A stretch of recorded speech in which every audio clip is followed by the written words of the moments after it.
ഉത്സവപ്പറമ്പിലേക്ക് എത്തുന്ന നാടകവണ്ടിയുടെ പിറകെ ഓടുന്ന കുട്ടികൾ, നാടകത്തിലെ അഭിനേതാക്കളെ ആരാധനയോടെ കണ്ടിരുന്ന നാടക പ്രേമികളായ നാട്ടുകാർ, ഗ്രീൻ റൂമിലേക്ക് നാടക പ്രവർത്തകർ ചോദിക്കാതെ തന്നെ ചായയും ഭക്ഷണവും എത്തിച്ചിരുന്ന നാടക ആസ്വാദകർ, രാത്രിയിൽ വീടടച്ച് അച്ഛനും അമ്മയും കുട്ടികളും എല്ലാമായി പുൽപ്പായയും ചുരുട്ടി ഉത്സവപ്പറമ്പിലേക്ക് നാടകം കാണാനായി പോയിരുന്നവർ, സ്റ്റേജിനു മുന്നിൽ പൂഴിമണ്ണിൽ നിലത്തിരുന്ന് നാടകം ആസ്വദിച്ചിരുന്ന കാലം.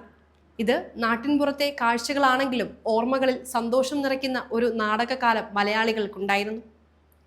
കാലത്തിന്റെ കെട്ടുകാഴ്ചയിൽ നാടകത്തിന്റെ ശോഭ കെട്ടെങ്കിലും ഇന്ന് ഉത്സവം, പെരുന്നാൾ ആഘോഷങ്ങളിൽ നാടകങ്ങൾ നിറയുകയാണ്. സിനിമയിലേതുപോലെ തന്നെ പ്രൊഫഷണൽ നാടകത്തിനും വലിയ ക്യാൻവാസിലുള്ള പിന്നാമ്പുറങ്ങളുണ്ട്.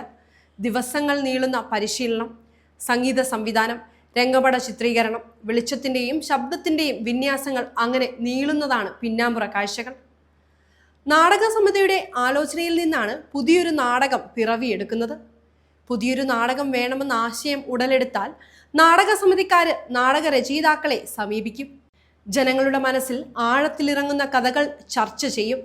കഥ കണ്ടെത്തിക്കഴിഞ്ഞാൽ സംവിധായകനെ നിശ്ചയിക്കും. സംവിധായകനും നാടക രചയിതാവും കഥ ചർച്ച ചെയ്ത് വേണ്ട മാറ്റങ്ങൾ വരുത്തും. രചയിതാവ് തിരക്കഥ എഴുതി സംവിധായകന് നൽകും. പിന്നീട് നാടക സമിതിയിൽ നിന്നുള്ള നടീനടന്മാർക്ക് വേഷങ്ങൾ നിശ്ചയിക്കും. വേഷങ്ങൾക്കനുസരിച്ച് ചില നടീനടന്മാർക്ക് മാറ്റങ്ങളും ഉണ്ടാകും. തുടർന്ന് ക്യാമ്പ് ആരംഭിച്ച് പരിശീലനം തുടങ്ങും. ആദ്യഘട്ട അഭിനയ പരിശീലനത്തിന് ശേഷമാവും സംഗീത സംവിധായകൻ ക്യാമ്പിലെത്തുക. സീനുകൾ മനസ്സിലാക്കി കഥയുടെ സാഹചര്യത്തിനനുസരിച്ചുള്ള പശ്ചാത്തല സംഗീതം ഒരുക്കും. പിന്നീട് കഥയ്ക്കനുസരിച്ചുള്ള രംഗപടങ്ങൾ വരയ്ക്കും. ഒരു പ്രൊഫഷണൽ നാടകത്തിന് 10 മുകളിൽ രംഗപടങ്ങൾ ഉണ്ടാകും. സീനുകൾക്കനുസരിച്ചാണ് വെളിച്ച സംവിധാനങ്ങൾ നിശ്ചയിക്കുക. പശ്ചാത്തല സംഗീതം, രംഗപടം, വെളിച്ച സംവിധാനം തുടങ്ങിയവ ഉപയോഗിച്ച് ദിവസങ്ങളോളം പരിശീലനം നടത്തും. ഇതോടൊപ്പം ശബ്ദവും വെളിച്ചവും പശ്ചാത്തല സംഗീതവും നിയന്ത്രിക്കുന്ന സാങ്കേതിക പ്രവർത്തകരും പരിശീലനം നേടും. ഇവർ ഓരോ സീനിലും വരുന്ന പശ്ചാത്തല സംഗീതത്തിന്റെ വിവരങ്ങൾ ബുക്കിൽ എഴുതി സൂക്ഷിക്കുകയാണ് ചെയ്യുന്നത്. 1 മാസം നീണ്ടു നിൽക്കുന്ന പരിശീലനത്തിനൊടുവിലാണ് ഒരു പ്രൊഫഷണൽ നാടകം പ്രേക്ഷകർക്ക് മുന്നിൽ അവതരിപ്പിക്കുക. ആദ്യ അവതരണത്തിന് ശേഷം പ്രേക്ഷകരുടെ വിലയേറിയ അഭിപ്രായങ്ങൾ കണക്കിലെടുത്ത് വീണ്ടും ക്യാമ്പിൽ 1-2 ദിവസം പരിശീലനം നടത്തും. ഇന്നും ഗുരുകുല സമ്പ്രദായത്തിലാണ് പ്രൊഫഷണൽ നാടകങ്ങളുടെ പരിശീലന ക്യാമ്പുകൾ നടക്കുന്നത്. തിരക്കഥ രചന പൂർത്തിയാക്കി നടീനടന്മാരെ നിശ്ചയിച്ചു കഴിഞ്ഞാൽ ക്യാമ്പ് ആരംഭിക്കും. ഭക്ഷണം പാകം ചെയ്യാനും ആവശ്യത്തിന് കുടിവെള്ളവും ലഭിക്കുന്ന ഓഡിറ്റോറിയങ്ങളാകും ക്യാമ്പിനായി തിരഞ്ഞെടുക്കുന്നത്. പിന്നീട് ഇവിടെയാകും നടീനടന്മാരും സാങ്കേതിക പ്രവർത്തകരും താമസിച്ച് പരിശീലനം നടത്തുക. 1 മാസം മുതൽ 1.5 മാസത്തോളം നാടക ക്യാമ്പുകളിൽ പരിശീലനം ഉണ്ടാകും. നടീനടന്മാരെ നിശ്ചയിച്ചു കഴിഞ്ഞാൽ ആദ്യഘട്ടത്തിൽ അവരവരുടെ ഭാഗങ്ങളും അതിൽ വരുന്ന സംഭാഷണങ്ങളും പഠിക്കാനുള്ള അവസരമാണ്. ബുക്കിലോ പേപ്പറിലോ സംഭാഷണങ്ങൾ എഴുതി വീണ്ടും എഴുതിയെടുത്താകും നടീനടന്മാർ നാടക ഡയലോഗുകൾ പഠിക്കുന്നത്. തുടർന്ന് സംവിധായകന്റെ നിർദ്ദേശപ്രകാരം സ്റ്റേജിൽ അവരവരുടെ ഭാഗങ്ങൾ അവതരിപ്പിക്കും. ഈ സമയം വേണ്ട മാറ്റങ്ങൾ സംവിധായകൻ നിർദ്ദേശിക്കും. ഘട്ടം ഘട്ടമായി രംഗപടവും വെളിച്ച സംവിധാനവും മേക്കപ്പും ഉപയോഗിച്ച് പരിശീലനം നടത്തും.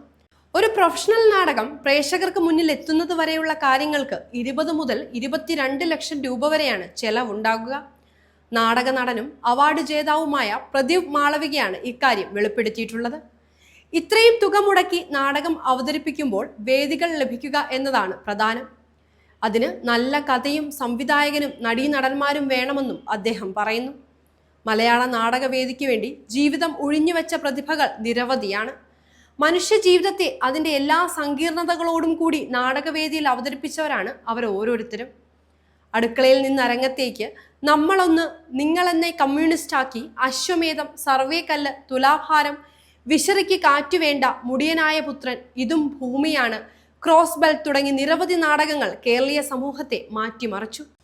അമേച്ചർ നാടകവും തെരുവു നാടകവും പൊറോട്ട് നാടകവും ചവിട്ട് നാടകവും കാക്കിരിശ് നാടകവും വെള്ളരി നാടകവും എല്ലാം നാടകത്തിന്റെ വകഭേദങ്ങളായിരുന്നു. ഇവയ്ക്കെല്ലാം കേരളത്തിൽ വേദികളുമുണ്ടായി. പ്രൊഫഷണൽ നാടകങ്ങൾ അരങ്ങ് കീഴടക്കിയപ്പോൾ മറ്റു നാടക പ്രസ്ഥാനങ്ങൾക്ക് തളർച്ച നേരിട്ടെങ്കിലും പ്രൊഫഷണൽ നാടക സംഘങ്ങൾ സമൂഹത്തോട് ചേർന്നു നിന്നു. 100 കണക്കിന് നാടക സമിതികൾ കേരളത്തിലെമ്പാടും ഉണ്ടായത് അങ്ങനെയാണ്. അവയിലൂടെ എല്ലാം പിറവിയെടുത്ത നിരവധി കലാകാരന്മാരെയാണ് മലയാളത്തിന് ലഭിച്ചതും.